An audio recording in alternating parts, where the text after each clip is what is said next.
오늘은 인도불교 사상과 역사, 그러니까 36번째 강의로 공견의 위험성과 이제설에 대해서 이제 말씀드리겠습니다. 이제 공견하면은 이제 공에 대해서 어떤 견해를 갖는 건데, 공을 하나의 세계관으로 삼는 거죠, 세계관. 그래서 제가 지난 시간 얘기 드렸듯이, 공은 세계관이 아니고, 부사론이든지, 나중에 유식불교 같은 경우는 이게 하나의 세계관일 수가 있어요. 그 체계를 이해해야지만 우리가 그 사상을 이제 올바로 이해했다 얘기할 수가 있는데, 공은 세계관이 아니고 하나의 도구 같은 거예요, 도구요. 테크닉 같은 거고요. 그래서 근데 그 테크닉 같은 거를 통해서 나온 사상을, 그 내용들을 자기 인생관으로 삼을 경우에는 아주 위험한 그런 경지에 처할 수가 있다라고 얘기를 하죠. 그래서 이제 공 사상을 좀 다르게 또 비유한다면은 마치 빨래비누와 같다 이렇게 얘기할 수 있습니다. 빨래비누. 그래서 이제 그 비누로 우리가 이제 빨래를 할 때 더러운 그 오물이 묻어 있는 빨래를 갖다 세탁할 경우에 비누칠을 해가지고 빨게 되겠죠. 빨래가 세탁이 돼갖고 아주 깨끗해지겠죠. 근데 그 다음에 어떻게 합니까? 그 깨끗해진 것을 말려서 그냥 입고 다니면은 비누 냄새가 펄펄 나요. 이게 바로 공견입니다, 공견. 그러니까 공을 항상 마음에 염두에 두고 사는 거죠. 그래서 실제 빨래가 올바로 됐다는 얘기는 어떻게 되냐 하면은 비누로 빨래를 한 다음에 나중에 비누기조차도 나중에 다시 맑은 물로 헹궈야 돼요. 그런 다음에 말려서 입고 다녀야지 그게 빨래가 제대로 된 거죠. 그래서 나중에 공도 역시 공하다, 공도 역시 버려라 할 경우에 이것이 이제 그 빨래비누로 이제 빠른 그런 그 오염된 헝겊을 나중에 빨래비누기가 다 빠져나가게끔 다시 물로 헹구는 이런 작업을 해라라는 이제 그런 의미의 이유가 있겠죠. 그래서 이 공견의 위험성에 대해서 이제 오늘 얘기 드릴 텐데, 제가 이 중간 논리에서는 개념도 비판하고 판단도 비판하고 추론도 비판한다. 그러니까 논리학서 얘기하는 그런 세 가지 3단계의 그 어떤 사고방식, 이걸 다 비판한다 이렇게 얘기 드렸는데, 개념 비판과 판단 비판은 제가 상세히 얘기 드렸고요. 그 다음에 추론 비판은 먼저 그 어떤 그 내과 의사 그의 논리학에 대해서 조금 소개만 드렸는데, 중론에서는 이 추론 비판에 대해서 이제 뭐라고 얘기를 하고 있냐면은 이 관사제품의 이제 추론에 대한 비판이 이제 등장하는데, 제가 좀 읽어보겠습니다. 일단 상대방이, 그러니까 적대자가 중론을 인정하지 않는, 그러니까 용수보살의 공사상을 인정하지 않는, 공연을 인정하지 않는 적대자가 공사상을 비판하면서 공격을 해요. 어떻게 공격하냐 하면은, 만일 이체가 모두 공하다면 생도 없고 멸도 없다. 그쵸? 무생무멸이에요. 이거는 사성제도 없다. 사성제. 사성제는 분멸토가 사성제인데, 자, 집이 있기 때문에 고가 생하는 거죠. 그 다음에 집을 멸하면은 고도 멸해요. 생멸이 있어야지만 사성제 교법이 이제 가능해요. 그런데 생멸이 없고 모든 게 공하다 하면은 사성제도 없어져 버리고, 또 사성제가 없으면은 이제 거기에 대한 수행도 없어져 버리고, 수행도 없으면은 뭐 아라한 같은 그런 그 수행을 통해 얻어지는 성자들, 이제 그 수행을 통해서 이룩되는 그런 성자의 경지도 없어지고, 성자가 없어지니까 어떻게 돼요? 이제 삼보가 다 파괴돼버리죠.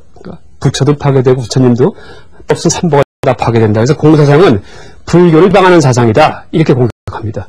근데 거기에 대한 이 용수보살의 답변이 이제 그걸 거꾸로 얘기합니다. 추론 비판인데, 이제 상대방이 내세운 추론식은 이런 거예요. 일단 주장. 그러니까 추론식에서, 인도불교에서는 추론식에서 항상 주장을 먼저 합니다. 주장은 공사상은 삼보를 파괴한다.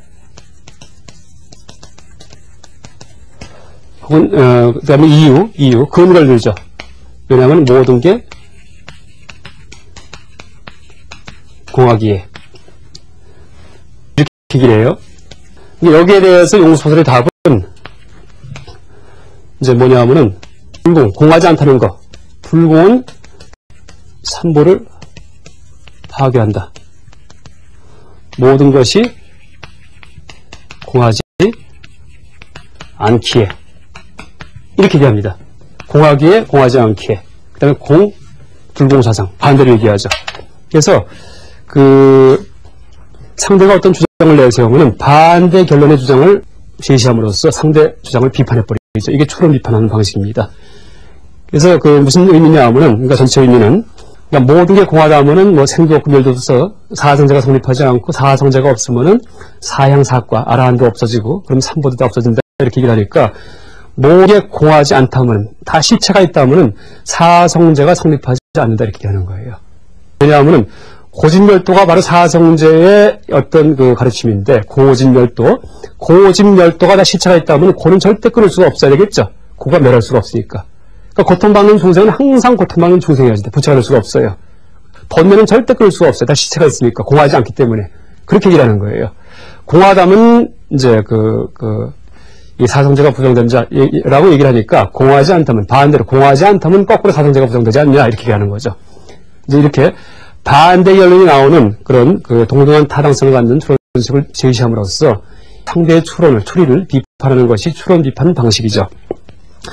어쨌든 지금 이 적대자가 용무소사를 향해서 어떤 퍼본 공격, 이 내용은 불교 경전에서 아주 도처에 등장합니다. 그러니까 회쟁론에서도 이제 먼저 나왔던 얘기 있었죠. 모든 게 공하다면은, 공하다는 그 가르침조차도 공하니까 자기 모습에 빠진 그런 사상 아니냐, 이렇게 얘기를 하기도 하고요. 지금 여기에서는 모든 게 공하다면은 사성제도 다 파괴되고, 또 어떻게 되겠어요? 그 인과응보도 다 파괴될 거예요. 인과응보도 없고, 일체가 다 없으니까. 그래서 이제 여기에 대해서 어떻게 또 이제 해명을 해주냐 하면은, 이제 뭐라고 얘기를 하냐면은 이제설을 내세워요. 이제설 같은 용수보살께서. 그래서 뭐라고 얘기하냐면은 부처님 가르침은 다 이제가 지인제와 속제죠. 이제가.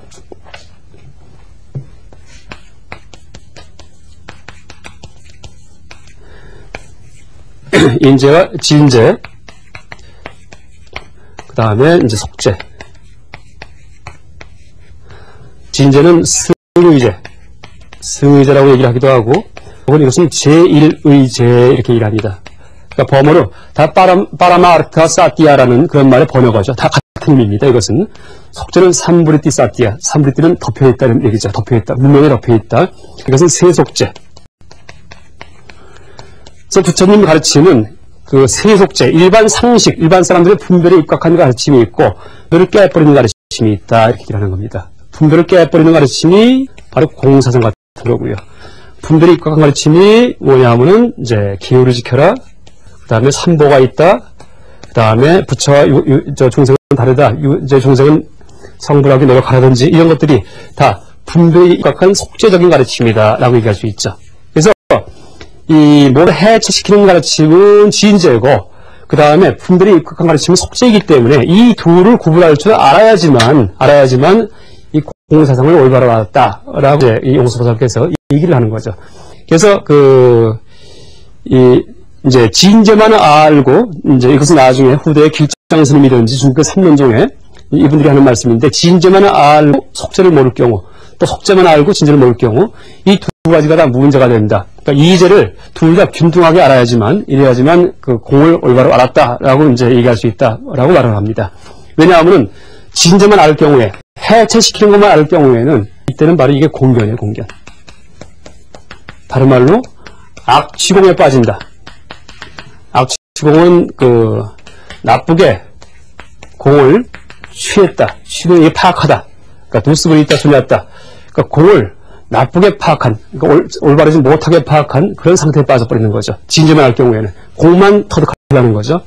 거꾸로 진제는 모르고 속제만 할 경우에, 속제가 뭐예요? 계율 지키고, 그 다음에 남한테 많이 베풀고 하는, 그렇게 착하게 사는 거죠.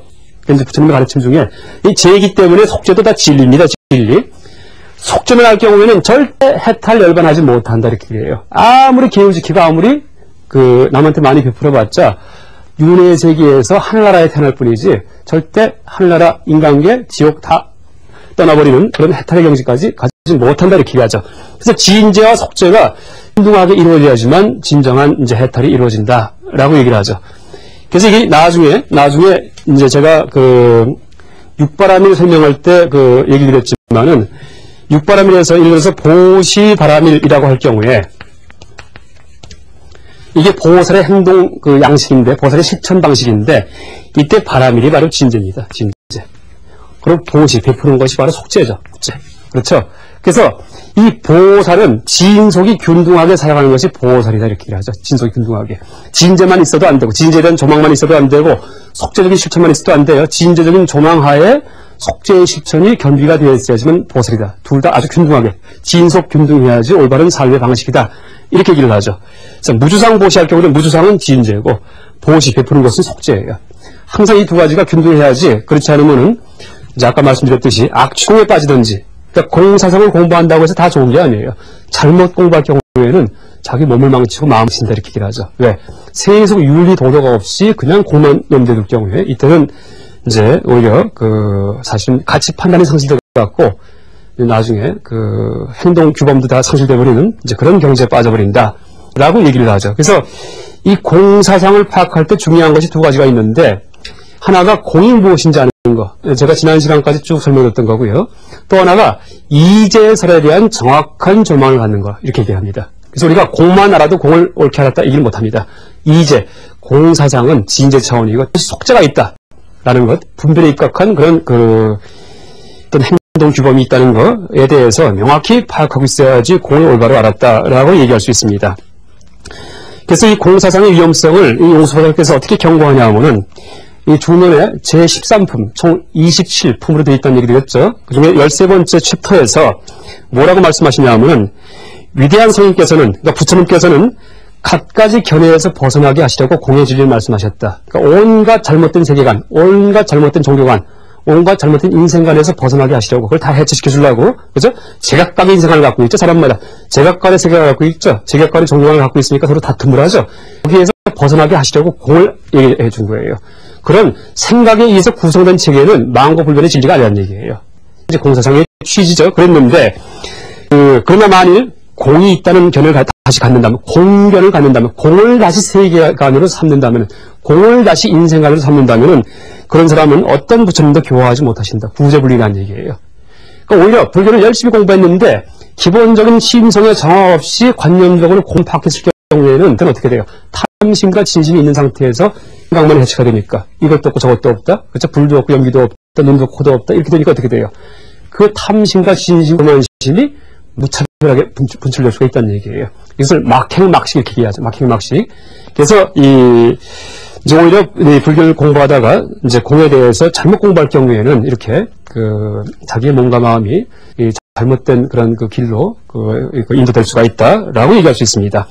또 하나 용수보살 또 어떻게 경고하시냐 하면은 관사제품, 그러니까 제24품인데요. 아까 이제 13품은 관행품이라는 것이고요. 관사제품에서는 이 공을 올바로 관찰할 수가 없어서 하근기, 둔근기는 자기 스스로를 해친다. 마치 잘못된 주술이나 잘못 잡은 독사와 같이 이렇게 얘기합니다. 그러니까 공을 아주 정밀하게 제대로 파악해야 되는데 공의 의미에 대해서 정밀하게 제대로 파악하지 못한 사람들은 하근기, 우리가 대부분 다 하근기일 거예요. 하근기. 사람들은 그래 해친다는 얘기죠. 잘못된 주술이나, 그러니까 주문을 갖다가 옳게 낼 경우에는 남도 병도 치료하기도 하고 여러 가지 이제 효과를 낼 수가 있는데, 여러분 선무당에 사람 잡는다 이런 답이 있죠. 그렇듯이 잘못했다가는 막 사람을 해칠 수가 있어요. 자기가 해침을 당한다는 얘기죠. 얘기했듯이 가치 판단만 상실되고 막행막식 이제 어떻게 행동해야 될지 모르는 그런 지경에 빠질 수도 있죠. 잘못 잡은 독사와 같이 독사를 잡으려면은 이 목 밑에를 딱 잡아야지만 물리지가 않죠. 그런데 꼬리를 잡아봐요. 내가 물려버려요.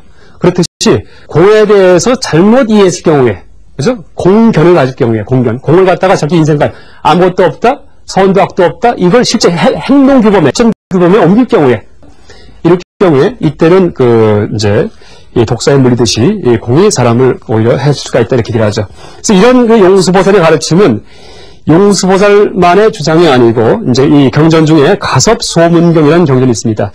그래서도 부처님께서 아주 심각하게 경고하시는 그런 내용이죠. 그래서 가섭소문경의 이 공의 위험성에 대해서 경고하시는 부처님의 말씀을 제가 인용을 해보겠습니다. 가섭이여, 가섭소문경입니다. 가섭이여, 성을 부정적인 것이라고 잘못 이해한 사람들, 이들을 나는 버림받은 사람들이며 엎질러진 물과 같은 사람들이 말한다. 허무주의자의 공을 세계관으로 삼는 그런 허무주의에 빠지는 것보다 차라리 수미산 같은 엄청난 아견을 즐기는 것이 낫느니라. 아상을 가져야 내가 있다는 생각하에 착하게 살고 기를 잘 지키고 남한테 많이 베풀고 이게 낫다는 얘기예요. 그나마 공견에 빠지는 것보다는. 어째서 그러한가? 가섭이여, 공성은 모든 견해에 대한 해독제이니라. 모든 인생관 세계관을 해체시켜주는 해독제라는 얘기죠. 공성 그 자체를 하나의 이론으로 오해하는 사람은 구제할 수 없다고 나는 말하느니라. 이는 마치 환자를 치료하기 위해 투여되어 그의 모든 질환을 치료하지만 그냥 몸속에 남아있어서 위장을 해치는 약과 같느니라. 그러니까 공만 파악한 사람들은, 그렇죠? 약만 먹어갖고 이만 자꾸 먹다 보니까 약이 몸을 해치겠죠? 그런 거랑 똑같다는 얘기죠. 가섭이여 그대는 이때 환자가 치료되었다고 보느냐. 그렇죠? 약만 몸에 남아있을 때. 아니죠. 약 때문에 병이 드는 거죠. 공병이 이 공견 혹은 악취공을 이 바로 공병이다. 공사상 공부하다 병이 들었다. 가치 판단만 상실됐다. 이렇게 얘기를 하죠. 공병이다. 가서 공성도 이와 같아서 모든 독단적 변해들 온갖 세계관 인생관에 대한 해독제이다. 그러나 나는 선언하노니 공성 그 자체를 하나의 이론으로 온 사람은 치료할 수 없느니라. 구제할 수 없다는 얘기예요. 그래서 이게 이제 공에 대해서 실제는 우리가 공사상을 공부하는 철저하게 세속적인 선행, 그러니까 일반 사람들이 상식적으로 봐서 착하다, 옳다, 진짜 존경할 만하다 하는 그런 도덕적 품성이 철저히 이루어진 상태에서 거기에 공의 생취가 들어가는 거예요. 그럼 어떻게 되겠어요? 내가 착하게 살면서도 착하다는 티를 안 내요. 그런 의미에서의 공성이에요. 내가 계율을 잘 지키면서도 계에 대해서 힘들지가 않아요. 계에 정해진 실체가 없기 때문에. 이런 의미에서 공성이지 계를 파하고 착함과 악함을 구별하지 못하는 이것이 절대 공성이 아니다. 공이 아니다. 라고 얘기할 수 있습니다.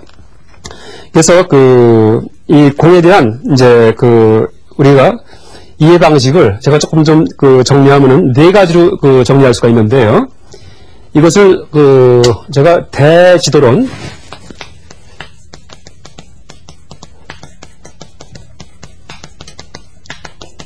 용수보살께서 쓰신 논소가 이제 여러 가지가 있는데 그중에 대지도론이라는 것이 있습니다.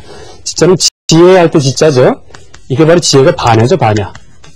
도는 피안할 때, 도피안이 뭐예요? 반야 바람일다 할 때, 육도, 육바람일이죠. 바람일다예요. 바람일다의 의역어죠. 뜻으로 번역한 거죠. 이것은 우빠데샤. 우빠데샤는 이거 가르침이라는 뜻이에요. 가르침. 대쉬함을 가르치다는 뜻인데 이 논서가 총 100권 정도 되는 아주 엄청난 분량의 논서인데 이게 바로 대품 반야경, 반야경의 종류가 여러 가지가 있어요. 그 중에 대품 반야경에 대한 주석서입니다. 그러니까 용수보살께서 지으셨다 이렇게 얘기를 하는데 현대 학자들 중에는 이게 용수보살을 지으신 게 아니고 다른 분이 지은 게 아닌가 이렇게 얘기하는 주장하는 그런 서양 학자들이 있죠. 근데 왜냐하면 이 내용 중에 지인나라에서는 이렇게 말한다든지 그 당시 이 구마라직법사가 이 대지도를 번역하셨는데 활동하신 그 나라가 지인나라죠. 그런 말들이 막 들어가 있어요. 그러면 이것은 용수보살이 지인나라를 어떻게 아느냐 하면서 이것은 다른 분의 논서다 얘기하는데 그게 아니고 용수의 논서인데 구마라직법사가 번역을 할 때 써서 번역하는 게 아니에요. 입으로 이제 구성을 하시죠. 입으로 이제 낭독하시다가 설명이 필요한 부분이 있을 경우에는 그때 이제 설명하시죠. 그것까지 전부 다 번역이 됐기 때문에 이게 이제 그런 말들이 많이 첨가가 되어 있죠. 그래서 용수보살께서 지으신 실제 논서인데 그 안에 구마라지 법사 번역자인 이분의 가필 집어넣은 글들이 많이 들어가 있는 논서다라고 우리가 이제 대략 이해를 하죠. 그래서 이 대지도론에서 얘기 나오는 그런 이 공에 대한 조망과 그 율계에 대해서 제가 좀 종합을 해서 네 가지로 설명을 드려보겠습니다. 이 공에 대한 조망이 일단 자아가 공하다. 이게 이제 무아를 터득하는 거죠. 아공이죠, 아공. 또 법이 공하다. 그러니까 부처님의 가르침이든지 그 가르침은 개념이 설치되기 때문에 개념이든지 이게 다 법이죠. 혹은 그 가르침들은 색수상행식 이게 다 세상을 이루고 있는 구성 요소죠. 요소도 되고요. 요소, 개념, 가르침 이게 다 법입니다. 같은 의미죠. 그래서 법공, 그걸 법공이라는 얘기를 해요. 법공. 그래서 아공, 법공 이렇게 얘기를 하는데 이 첫 번째가 이제 아유, 법유 적인 세계관을 갖고서 이제 어떤 윤리를 행동하는 도덕적인 행동을 하는 사람들이 있고요. 또 하나가 아공, 법유. 다른 하나가 아공, 법공.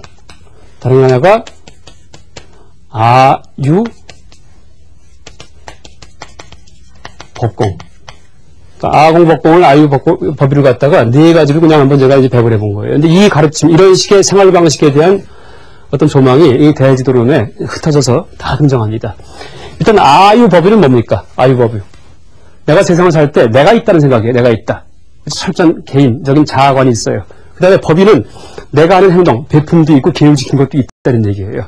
철저히 세속 내에서 아상을 갖고 자아의식을 갖고서 착하게 사는 사람들이 바로 아유법유라는 세계관 하에서 세상을 사는 사람들이죠. 근데 이런 사람들은 어떻게 되겠어요? 아무리 착하게 살아도 절대 해탈하지 못해요. 무아도 모르고 법공도 모르기 때문에 윤의 세계 속에서 그냥 향상만 할 뿐이에요. 향상만. 그러니까 하늘나라만 태어날 뿐이죠. 해탈은 못하죠. 그 다음에 이제 두 번째가 아공법유인데 이건 누구냐 하면은 무아는 알지만은 법을 있는 줄 알아요. 무아. 그래서 이것은 사실은 소승불교도다 이렇게 얘기를 할 수 있습니다. 그러니까 무아는 터득했어요. 소승불교에서는 이제 보통 아공법유가 소승불교다 얘기하죠. 전통적으로. 물론 원래 소승에서도 아공법구를 다 알았어요. 근데 잘못된 소승교도 경우에 아공법유 이렇게 얘기할 수 있습니다. 그러니까 계율도 철저하게 계율이나 이제 보시 같은 게 다 법입니다. 법. 이런 개념들, 온 행동 방침들 이게 다 실체가 있어요. 그 계율도 정해진 상이 있어요. 그렇지만 나는 없어요. 나는 없어요. 무아는 자꾸 추구하지만은 그렇지만 그 어떤 내 행동 규범이든지 이런 것들은 다 쉽지 않은 거예요. 그래서 지금도 남방불교에 가면은 철저하게 그 스님들께서 계율을 잘 지키시죠. 그런데 이 율장에 보면은 담배 피지 말라 이런 항목이 없기 때문에 이제 간혹 가다가 담배는 계에 어긋나지 않는다 하고 담배 대시는 그런 스님들이 계시다는 얘기하죠. 이건 법유론적인 사고방식이에요. 형식적인 윤리예요. 형식적인 윤리. 그죠? 윤리적이긴 하지만은 그 형식을 너무 중시하는 그런 윤리예요. 또 하나가 이제 뭐가 있냐면은 아공법공인데 아공법공 이것은 나도 공하고 법도 공하다는 얘기죠. 그러니까 무아도 철저히 터득이 됐고 그다음에 내가 행동하는 그런 보시지계 같은 혹은 뭐 나를 이루고 있는 구성요소 이게 모두 다 공하다는 그런 조망 하에서 행동하는 거죠. 이게 바로 대승보살이죠. 대승보살. 그리고 이런 이제 그 조망 하에서의 행동이 바로 육바라밀 행위다라고 얘기할 수 있습니다. 또 육바라밀은 아상도 없기 때문에 동체 대비심이 충만되어 있는 그런 보살의 행동인데 그 또 아상도 없지만은 법에 대한 관념도 이제 해체가 되어 있어요. 그래서 내가 행동을 하더라도 베풀더라도 그 베품을 받는 사람도 없고 베품도 없다. 그 실체가 공하다. 라는 자각하에서 베푸는 것이 바로 아공법공적인 이제 그런 그 보시행이다라고 얘기할 수가 있죠.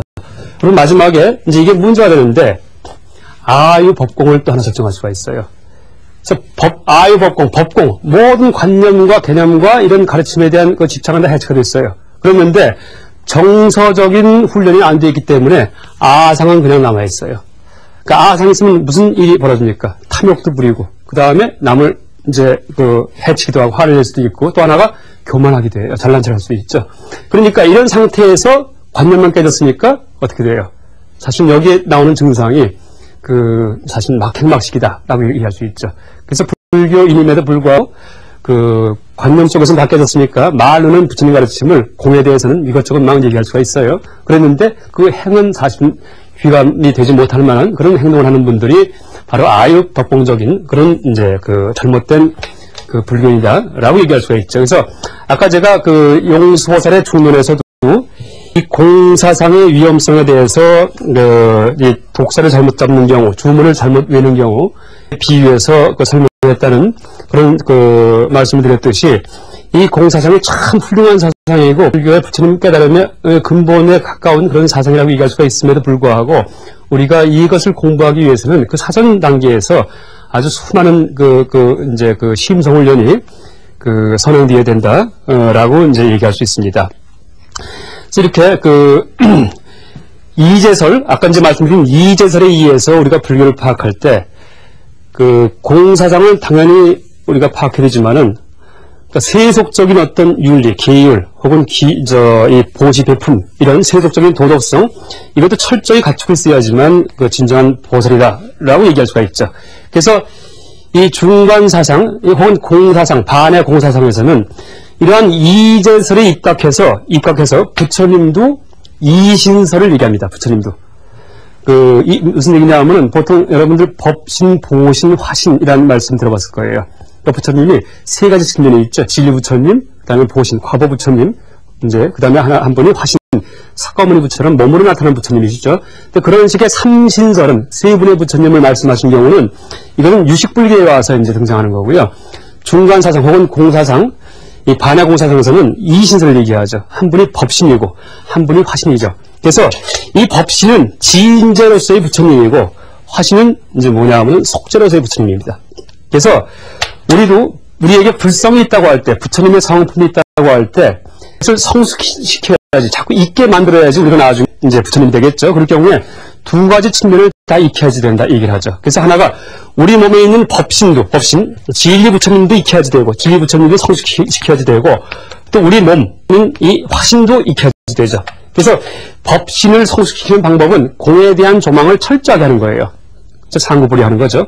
또 하나, 화신을 익히는 방법은 뭐냐면 인과응보의 세계에서 철저하게 선행하는 거예요. 그러니까 공덕을 쌓는 거죠. 그럼 나중에 이 속죄적인 공덕이 복으로다가 쌓이고 복으로다가 진재적인 조망이 이제 지혜로 다 쌓여가지고서 복과 지혜가 부족한, 복의 양족존할 때 복과 지혜가 부족한 이제 부처님으로 이제 나중에 나타난다라고 얘기를 하죠. 그래서 이 공덕신이 바로 화신이죠. 화신. 그래서 인과응보 속에서 철저히 윤리적으로 살고, 그다음에 남을 위해 살고 하는 하화중생을 하고, 그다음에 이 진재의 세계에서 철저하게 공성에 대한 소망을 연구하는 상구불의의 삶을 사는 그런 양 측면이 나중에 신과 화신으로 귀결된다라고 얘기할 수 있습니다.